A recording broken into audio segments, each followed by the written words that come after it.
Perfect. Okay, perfect. Thanks, Kai. All right, so 3, 2, 1. Ladies and gentlemen, we're coming at you live from episode 118 of Life on the Rocks with your host, Connor LaRock.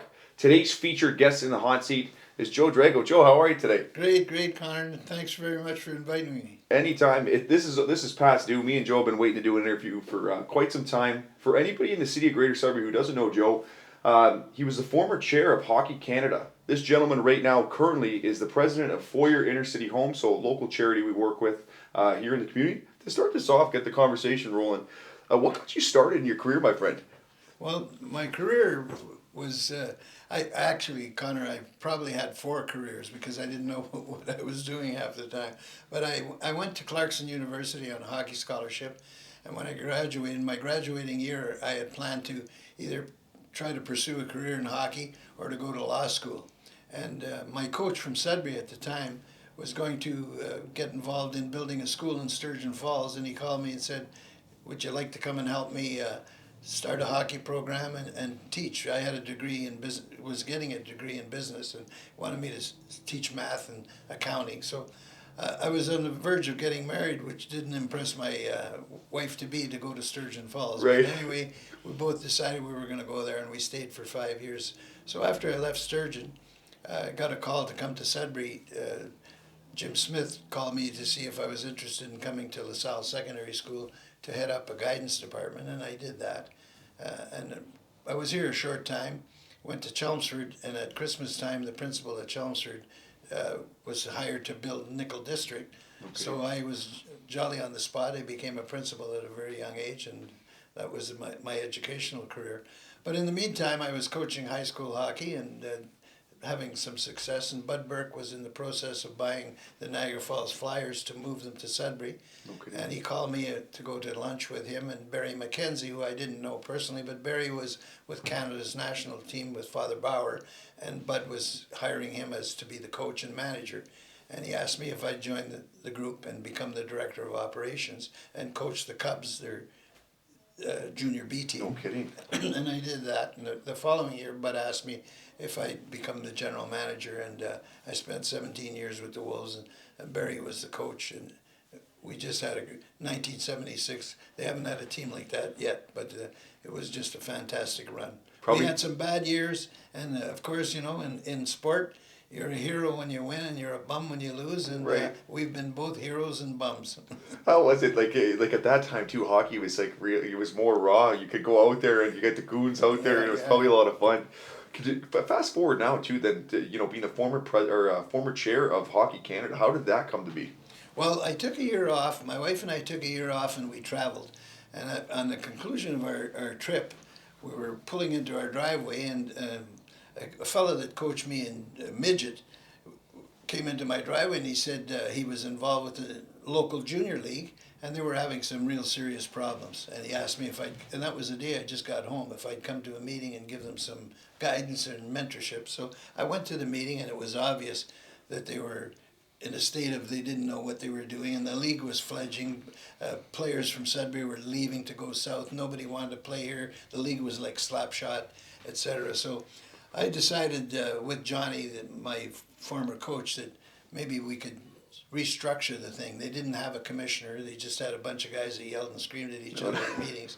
So I became the first commissioner of the Northern Ontario Junior Hockey League, and we went for expansion. We brought in Timmins, we brought in Rouen, we brought in Powassan, and the league started to have some credibility.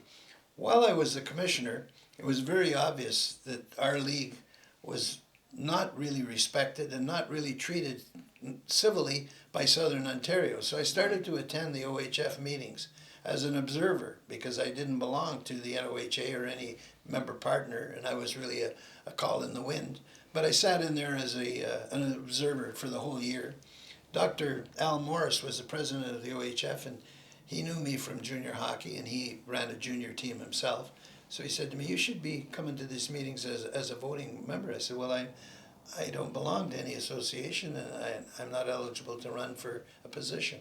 Well, he had an amendment at the annual meeting that would permit me to run, and I ran for junior council and was elected. And from there, I proceeded through the OHF to first vice president, and then I was the president for 6 years, and all those years I was a member of Hockey Canada.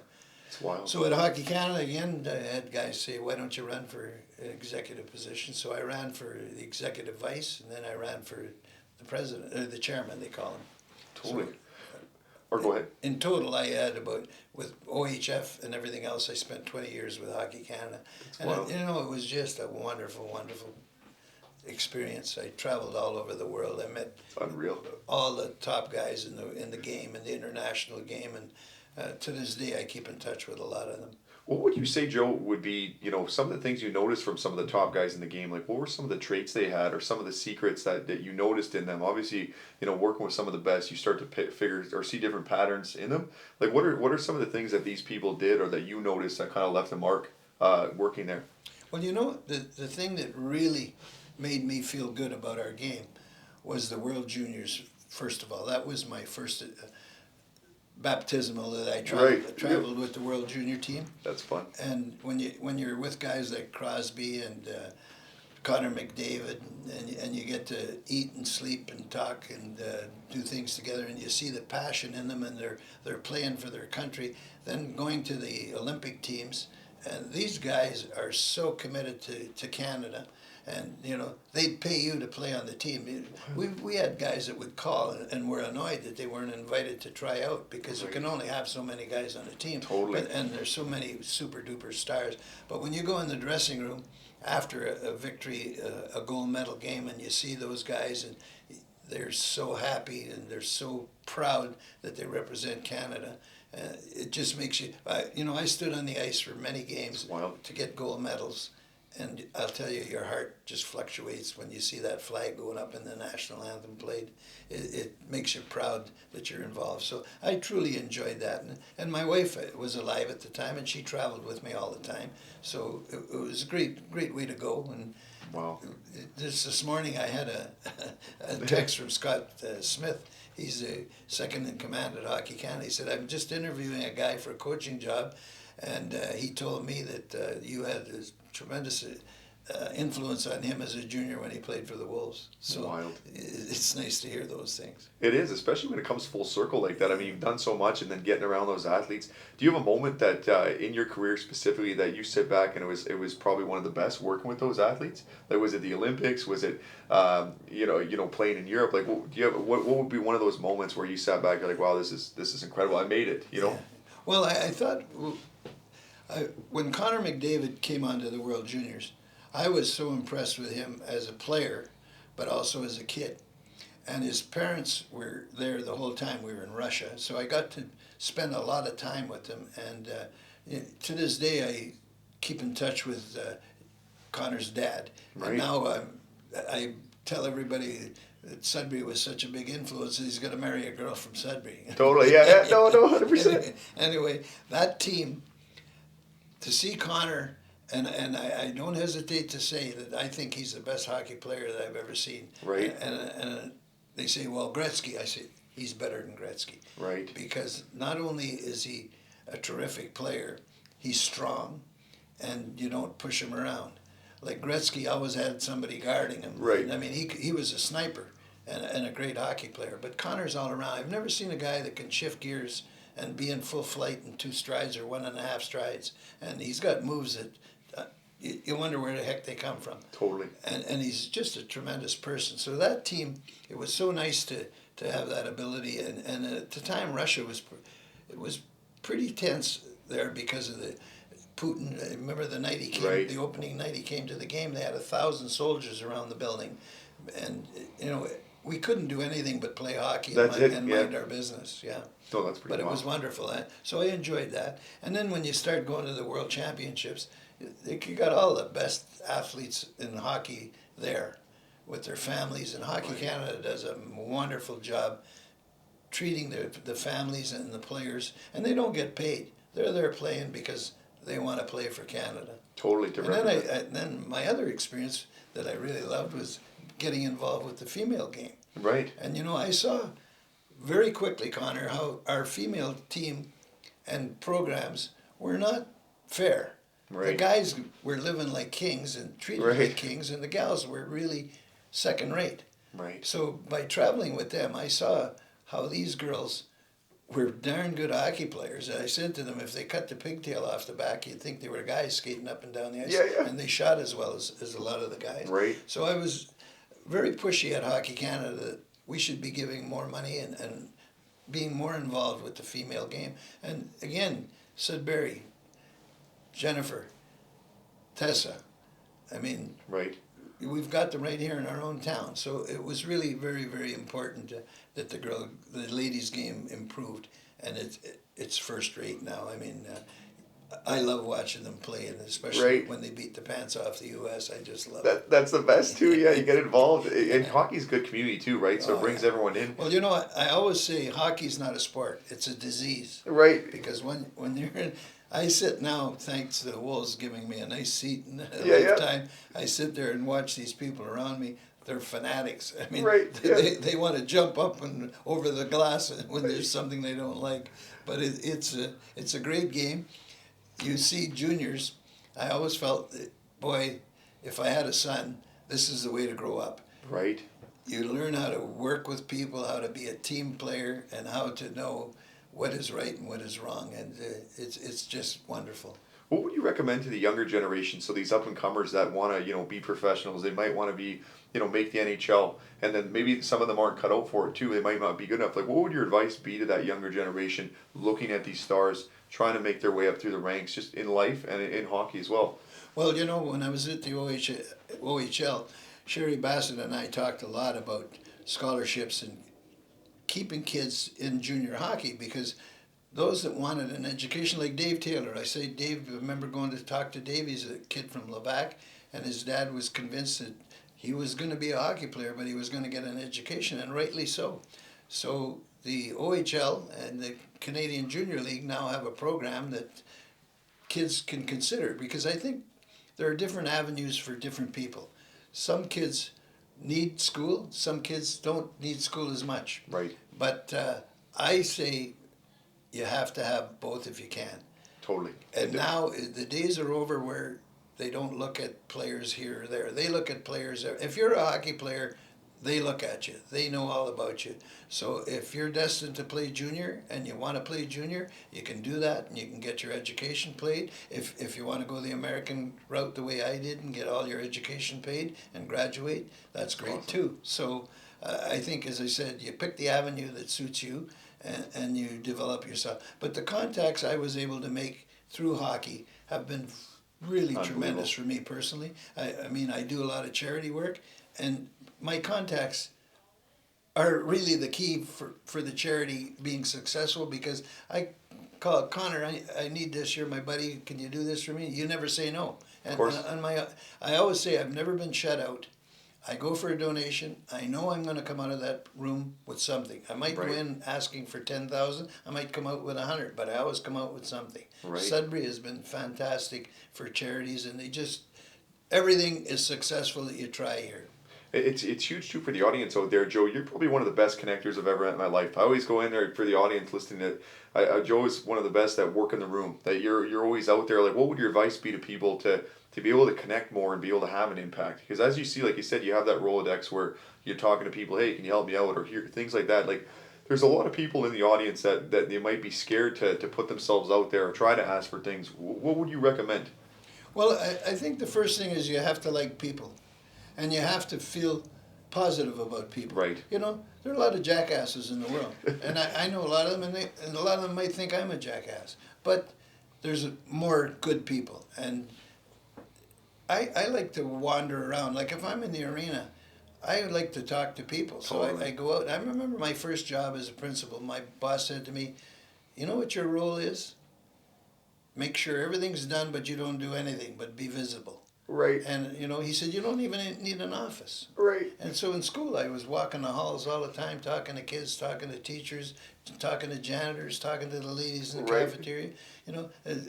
One of my staff members, a friend of mine, always said, you should work at Walmart. Yeah. You got fun. Yeah, work in the room, go and see everybody. But I think it's important that not only you're visible, but that you show that you appreciate people. A little thank you note or a little visit goes miles. This morning again, a fellow in Lively called me and said, geez, you called the gal in Sturgeon Falls, and her grandson is a friend of mine out here in Lively, Right. and he told me that she was so pleased that you called. I hadn't seen this woman for years, but at the inner city home, her granddaughter is a volunteer. So she came up to me, she says, "You know my grandmother." So she told me her name. I said, "Oh my God, I haven't seen her. Give me your phone number." So I called her and we chatted for a long time. I love it. And then today, Jiggy from Lively, he tells me she was so pleased that you called her. But I didn't call her. I like people and I like to talk to people, so it's important. But I think it's most important that you say thank you and you show appreciation. Our volunteers, you know, we couldn't survive without volunteers. We only have one person paid at the inner city home. Right. The whole board is volunteers. The volunteers are volunteers, and we're there for the betterment of the people that need help. Needy people, needy children, and that's what it's all about. I want to talk to you about that. So that's something really good. That so obviously you got to appreciate people. Always show your appreciation. But I think a big part too of if is getting involved in the community and giving back. Talk about how that's benefited your career. You're a giver. Every time I see you again, whether you're working the room or you're talking to people, you're giving. You're out there to have an impact. What would you say like in regards to how that's kind of played a vital role in your career, being able to give back? Well, I think when you do certain things, you develop a group. Like I have a social group from school. Right. I have a different group from hockey. I have a different group from Hockey Canada. So you make so many different contacts that, you know, I go through my contact list on my computer and I say, well, what do I need something? Well, gee, there's Billy. I'll call Billy.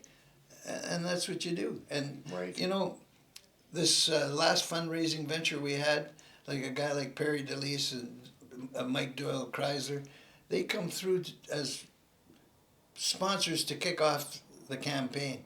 Totally. And then their people jump on board. Your people, you spread our gospel all the time. So the people Sure. that know you say, well, God, if Connor LaRock is involved with that group, they must be a solid group. I'm going to give them something, or I'm going to Right. help them. Right. You know, and it just snowballs. It And does. I think the whole key is you have to be trusted, that people think you're legitimate. For sure. The authenticity, and I think right now, Joe, you see the online sphere, that's where a lot of the divide's coming because you see all these influencers and people online, you're like, are they legit? Do they have a credible background? Things like that. What would you recommend to people nowadays? Because again, you've seen it too, where all of a sudden now everything's on the cell phone. So through generations. What would you recommend to the younger generation to kind of build that credibility and that trust with this crazy time we're in right now? Well, I'm a bit critical of the younger generation because of technology. Totally. I think we're becoming so technology minded that we don't realize they're people. Totally. You know, like I go out and people are on the cell phone. You're having dinner and they're on the cell phone. You're driving and you see the car next to you, they're on the cell phone. Yeah. You know, and I always say, I don't want a doctor that's on the cell phone. I want a doctor that is a person. Totally. And that I can talk to him and chat with him. You try to call any company and you're talking to The machine. a machine. Yeah. You're a very important customer. You're next on line and you're Yeah. sitting there. So I think the younger generation do not volunteer as much as they should. It's true. And they're so wrapped up in technology that they don't even realize that they should volunteer. Like, I miss so many meals at home. I miss so many birthdays and events because you're doing things as a volunteer when Right. these things come up. Well, I look at my own family and families that I know, their children and grandchildren are so involved, and they are so involved with them being involved that they don't think they have time to volunteer. Right. So it's a new world, and the volunteers is not only at the inner city home, but everywhere. They're older people, and now with COVID, at the inner city home we had about 140 volunteers. I think this morning they told me we're down to 39. No It's kidding. not because they're unhappy. It's because they're nervous and worried about COVID. What's going and on? They don't want to come out. You know, we're planning a volunteer appreciation night on the 30th, and this morning when I hear what the medical of health is recommending, Right. and the mayor, and rightly so, I support what they're doing. Totally. But we may have to cancel that event because people are not going to want to come, and maybe they shouldn't come. Right. But getting back to the younger generation, I really would like to see that we do. When I was younger, they used to have all these volunteers at the hospital, young kids that would go to the hospital and work, candy stripers they call them. Right. Well, now you don't see too much of that anymore, and they're busy. The phone's almost made a lot of people, sometimes, like not everybody, but the younger generation, we get selfish, right? Because we're trying to go out there. And the funny thing I try to tell people is that if you go volunteer, you get involved in the community, you meet great people, number one, right? It's a lot of fun too. You can have fun, you network. And then the best part about it too is that if you're down, if you're not feeling good, it'll motivate you. It kind of gets you excited. So what's we talked about mental health before, and if somebody's not feeling good, it's like, well, what are some ways to get you out of that pattern? And I always tell people, like, go help somebody in need, or go somewhere and change your perspective. Go to the hospital, maybe talk to someone that needs, that they want to talk to, things like that. Yeah. We're not doing it enough in that way. I wanted to transition off of that. You got me thinking now about trying to give back. What would you recommend then on that point? So for the younger kids, like, how do they get involved to give back? Like, what do you think? What I've said at the inner city home, we have to get into the schools. Big time. And do some promotion in the schools and convince, I think I'd like to see us adopt a couple of schools, and they adopt us. Right. And then once they start to come and see these things, I'm on the Salvation Army board too, and when I brought my two daughters there, they were young, to serve the Christmas feast, they called it, where people in need came for Christmas dinner. When my daughters went that first time to serve, they were just stunned to see how many people were hungry. Wow. And I remember my younger daughter saying, "Oh, we don't need all those Christmas presents, and we don't need this or that. They're so lucky they have everything, and these people are really struggling." So I think if we could adopt schools, get them involved coming into the building and us going to their building and working together, and they realize, there's another world here, and we should be a part of it. And I think it'll spread, and you'll get kids becoming volunteers. It's very important that you get the help. And you can't afford to pay. You just can't afford to pay. So you need people that are willing to sacrifice. It costs money to be a volunteer. I won't kid you. Right. It costs money. Like, you go to today we need something at the hardware, I go buy it. I pay for it. You got to pay, yeah. And I mean, I'm not begrudging it, but it costs money to be a volunteer. Your cars always I remember driving kids to hockey practice. Right. I had a brand new convertible, and the first Right. week I had it, the guy's skate went through my seat. Oh, there we go. Yeah. So he'd say, "Oh my God, what am I doing this for?" But Right. but that's the way it goes. Would you say, like, so here's actually on that point again, being a teacher too and working with all these hockey players, students, things like that. Do you think our education system's outdated a little bit? Like the whole system of how it's set up. So like, where for example, I went to university too, and you can join different groups and things, and then in school. But do you think they're not maybe engaging enough? Like the systems, I find it's a little bit outdated sometimes, the way we learn, and everyone's on a phone now, so it's different. Well, I totally agree with you, and I think that this virtual learning, to me, has been a curse for kids. I have two granddaughters now at Western, and they're just a number. Terrible. Yeah. My youngest one there, she wanted to talk to a counselor. She's told you have to make an appointment, and the appointment will be 10 minutes long.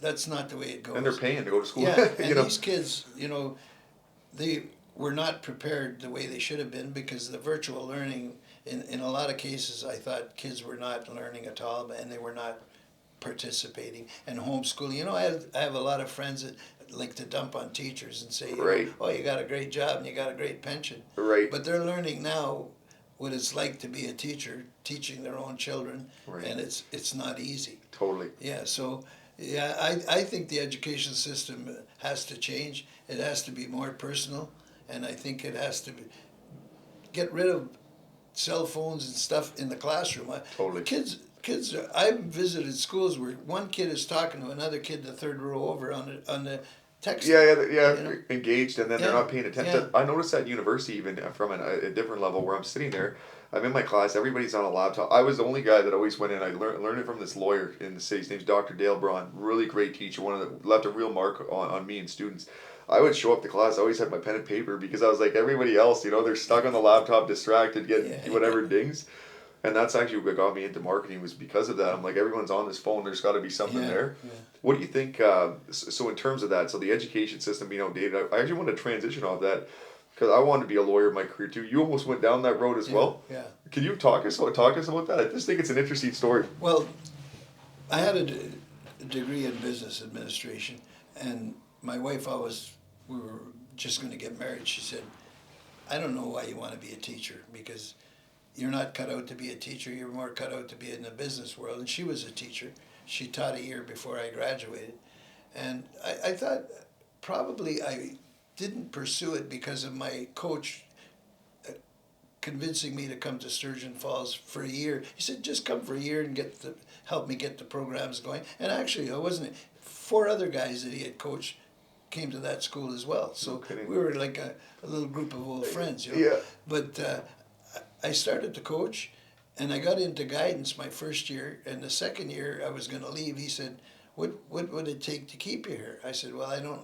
Tell you the truth, I don't enjoy the classroom because every 30 minutes the bell rings and you're running to another room. Right. I said, if I stayed in education, I wouldn't mind being in the guidance department. So he put me full-time guidance. No kidding. And the following year, I became a department head of guidance, and so I loved it. I was dealing with kids and families, and I was coaching hockey. So I thought, hey, this isn't too bad. Maybe I don't need to go to law school. Right. But, you made a lot less money and etc. But that's not what life's all about, money. Well, it's about the fulfillment side of it. No, and that's another thing I wanted to ask you too. So a lot of the time, the new generation we're coming into that the old school mentality we always was you got to go to school, get your education, get a graduate degree, so go to law school or MBA.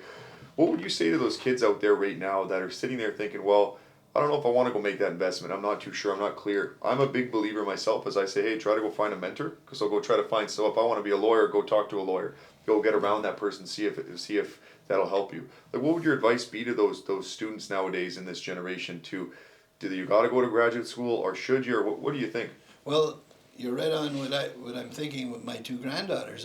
I said to both of them, they both want to be doctors, and I said the best thing we can do is get you a volunteer position with a doctor, and both of them did for the summer. Excellent. And my youngest one, she works. She volunteered for my family doctor, and she was giving COVID shots and doing this and doing that, and then going to her first year university. Wow, great experience. It is. And she can't wait to come back next summer. He's already told me my last appointment, I hope your granddaughter is going to come back next year. And it's all voluntary, but my God, that's great on her resume really too. good. Totally. And then they get to know that maybe this is not what I want, or maybe it is what I want. But a placement like that is wonderful, and I encourage every kid. Now in the schools they have to put so many hours in of community service, and they should try to get the community service in areas that are of interest that they like to investigate and pursue as a possible career. And Totally. It's good to know what not to do as well as what to do. Totally. No, and it's good. Then you don't have to waste those years saying, That's well, right, all of a sudden you go get the education. It's not for you. Right off of that point, so this is good. So we're talking about different options and careers and stuff. What would your advice be to somebody looking to start a business? Because you've done a lot of business around the community and all over the place. So what would your advice be on that side? Well, the one thing I learned in hockey is if you're in business, you better be the majority shareholder. Right. Yeah, I like that. Because you can have a lot of problems with partners. Yeah. I think business is a tough go. Big time. And it's, if you want to be successful, you better be prepared for a lot of work, a lot of hours, and a lot of commitment. Totally. And I look at guys that I know that own restaurants. You better be there because the guy behind the counter is probably pouring drinks out of his own bottle. So Yeah. you got to be sure that things are going well. I don't know. I enjoyed my business relationships because there were things that I wanted to do, Totally. But it's a tough go, and I really don't know if it's always better. Like I know some people who say, I used to have a business, but now I'm working for someone, and I don't have to worry about bills, and I don't have to worry. And now in COVID, geez, I don't know if I'd want to be in business. I feel for these guys and gals, because my God, they're not going to recover, a lot of them. They're going to be done. No. It's just too tough, and the people everywhere you go, we're hiring. everywhere. Bring your resume in. Just saw a sign driving here. Bring your resume in. We're Those- hiring all positions. On the spot, too. Yeah, We work yeah. with Spark Employment Services. Spark, they're again, they help Yeah. facilitate different or staffing for workers as well as workplaces. It's the same thing right now because of CERB that everybody doesn't want to go back to work. They're just collecting that, and then it's that, and then obviously the scares with COVID, things like that. But it's insane.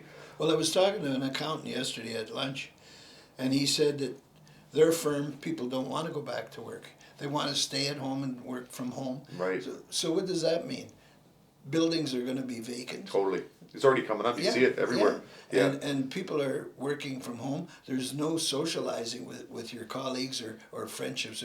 You could be working in a company and never meet the person that's your colleague. Right.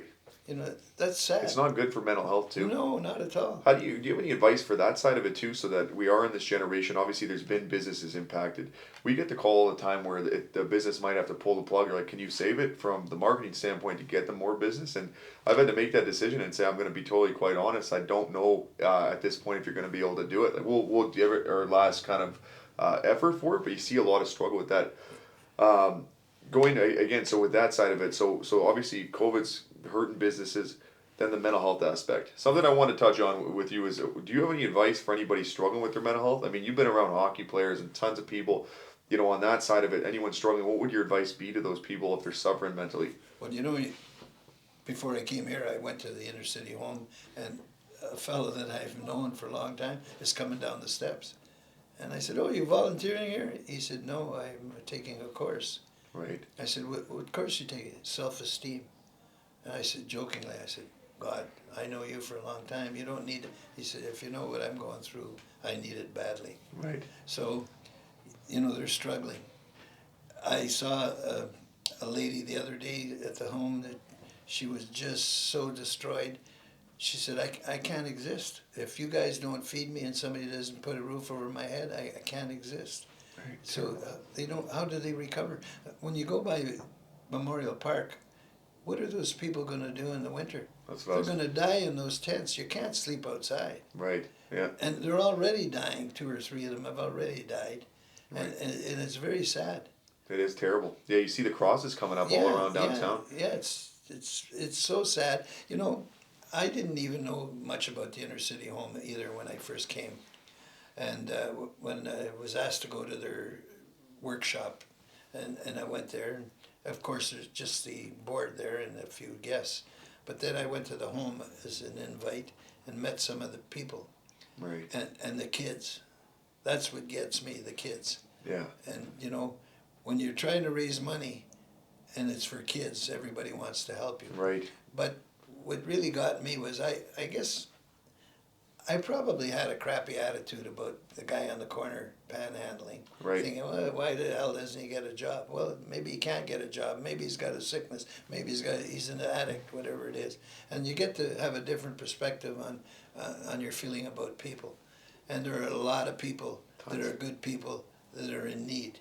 And yes, there are some people that play in the role, but there's a lot of good people I know play the role and are not legitimate. So, there were good teachers, there were bad teachers, there were excellent teachers. And it's the way the world is. So you have to be a little more sensitive about how you feel and how you treat people.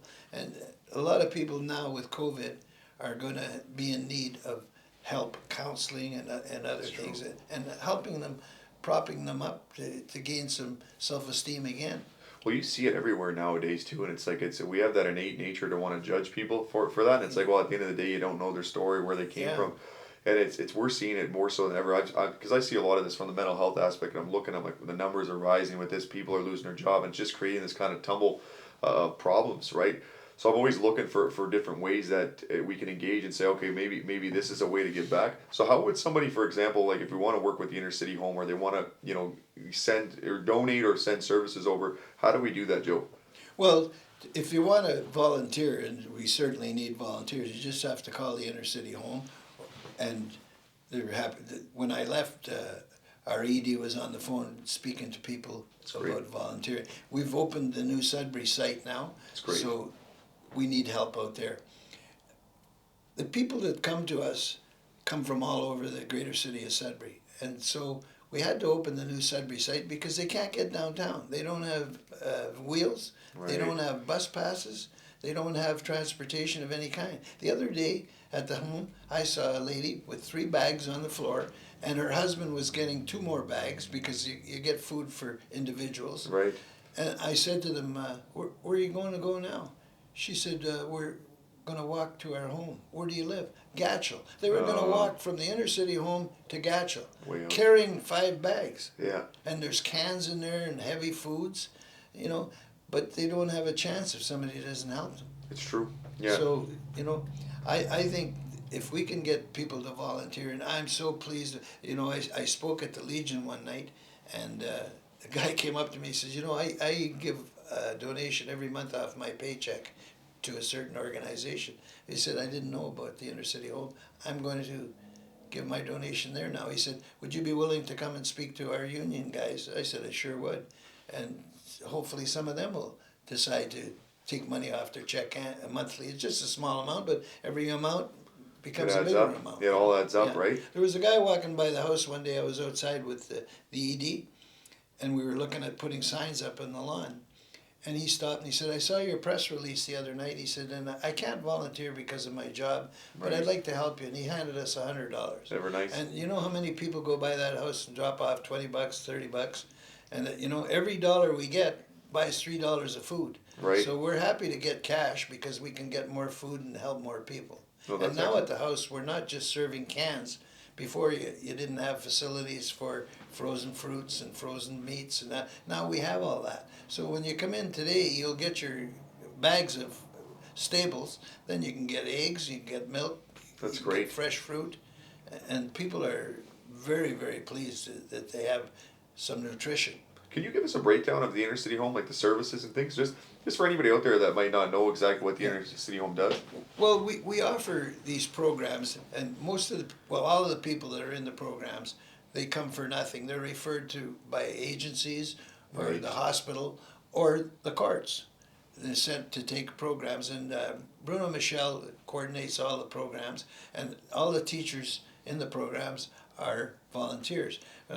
The self-esteem one today, when I went upstairs after I talked to this gentleman, the teacher in there was Jamie Jameson. He's a volunteer. He's in the Knights of Columbus with us at Council 6074, St. Andrew the Apostle, and he's teaching a course. He said he has 7 people in the program, this course, and today he had all 7 in attendance. Sometimes someone doesn't show up, Right. but he said today the questions were great and the people were all involved, and it was Engaged. great. The other thing we do is, of course, we feed needy families and we feed children. I was looking at the stats this morning. In 2019, we serviced 1,220 families. Huge. This year, so far, we're servicing 2,220 families and 635 children. Wild. So, you know, it's growing and growing. And we have people that are living in their cars because they can't afford to have an apartment, and they don't have a job. They're losing their insurance on the cars because they can't pay it. So, you know, there's a lot of need out there. And I'm all for feeding the needy and helping children. Children going to school without a lunch? No, can't do it. We got to get those kids lunches. Well, that's it, because then they can't focus because That's they're right. not eating. You That's got right. to think about food. And you know the nice thing? They're so grateful. I don't hear anybody negative saying, I want this. They're so great. The guy yesterday said, I'm so happy that you people feed us the way you do. And we're happy to feed you the way we do, and we hope that we still get all the big box stores, the local businesses. They're giving us so much food and so much money that we can buy food. Today Bruno said to me, gee, we got a real big load of bacon coming in. Right. So give them 2 bacon. Yeah, get them excited. Yeah, I mean, Yeah. because you can't keep it. No, Give exactly. them the 2 bacon. Yeah. I was gonna ask you on that, Joe. So something I think this generation specifically, I don't know if this was the older generation as well, but they don't practice gratitude, being grateful. A lot of us are ungrateful. We live our lives, and I find one of the best ways to kind of, you sit back and say, wow, like we have a roof over our head, all these things.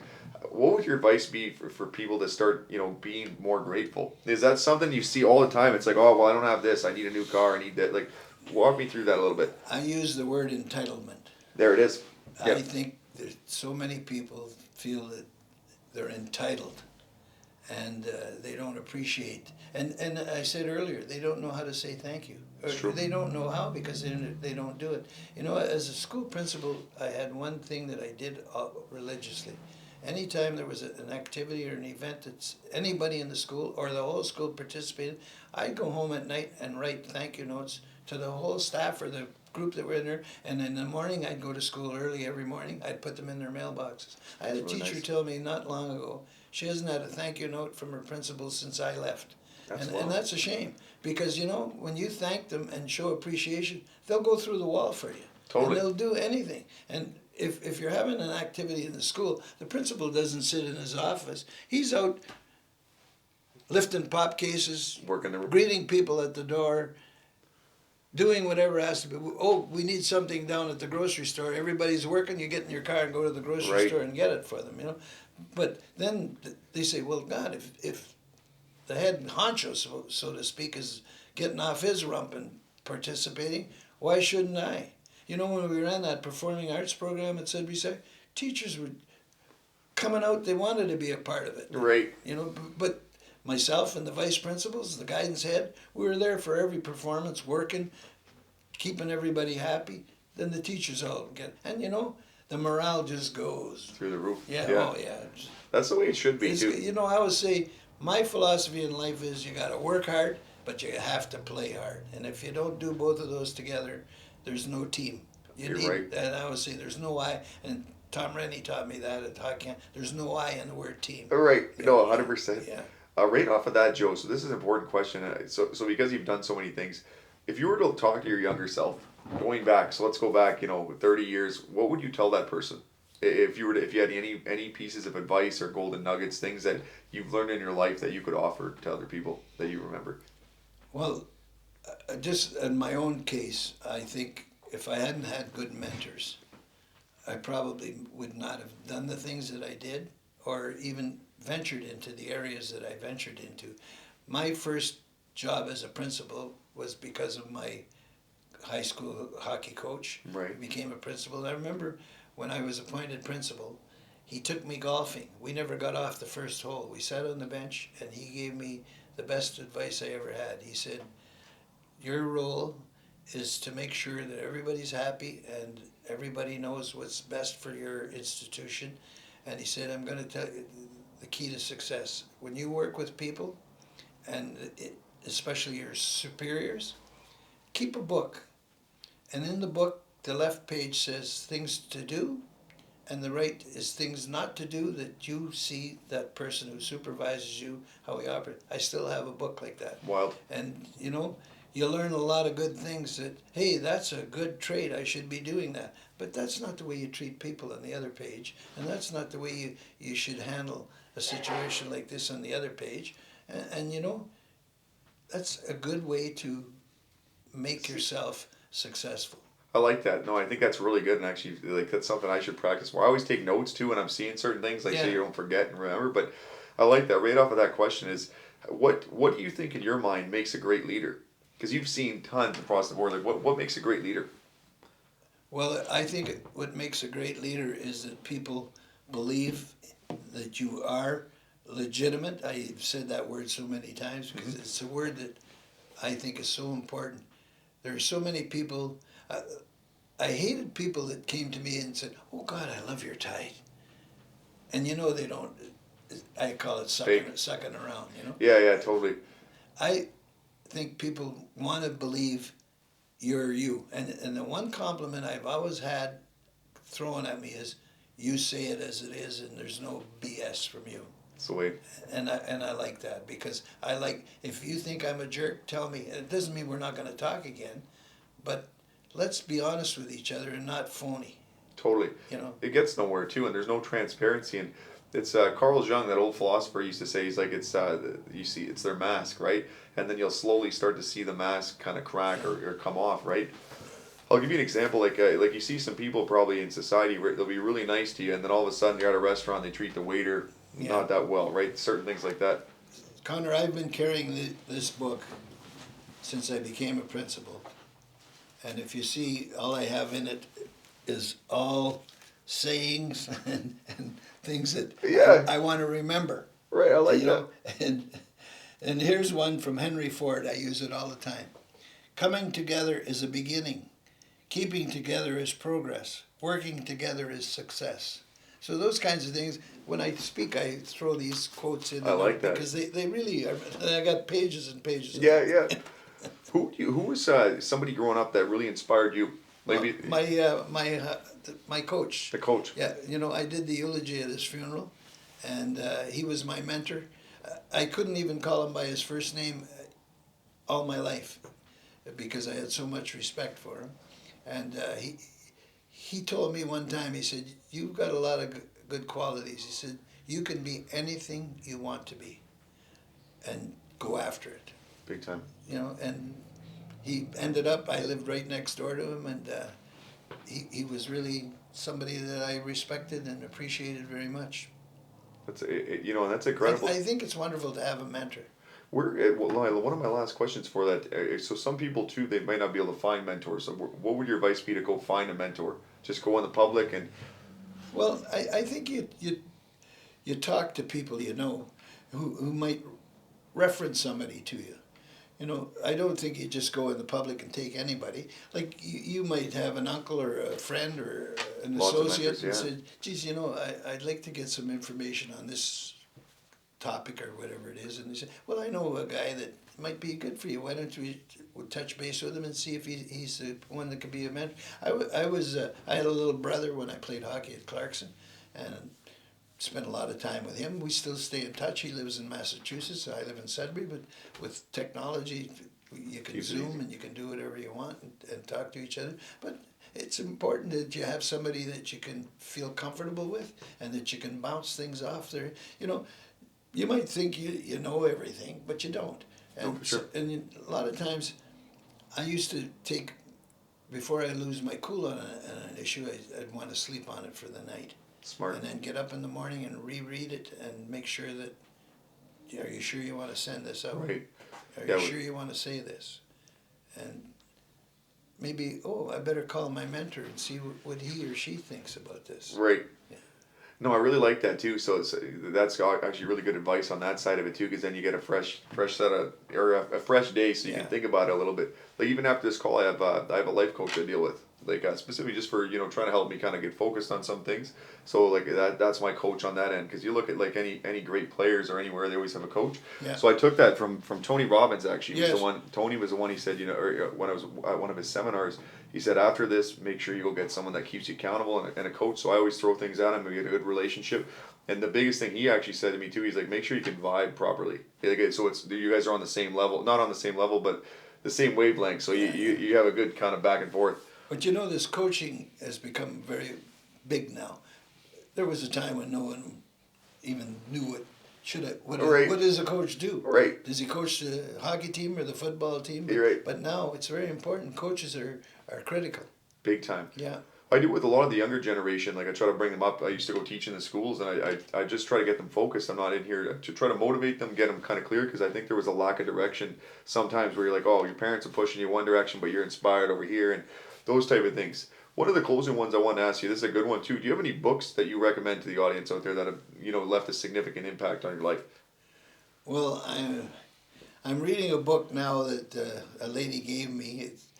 It's really, her name is Louise Hay, the author. Have you heard of that one? I'm not too sure. And No. each day of the week, she has a page with a message on it. Right. So I'm really concentrating on that, and she gave me this book.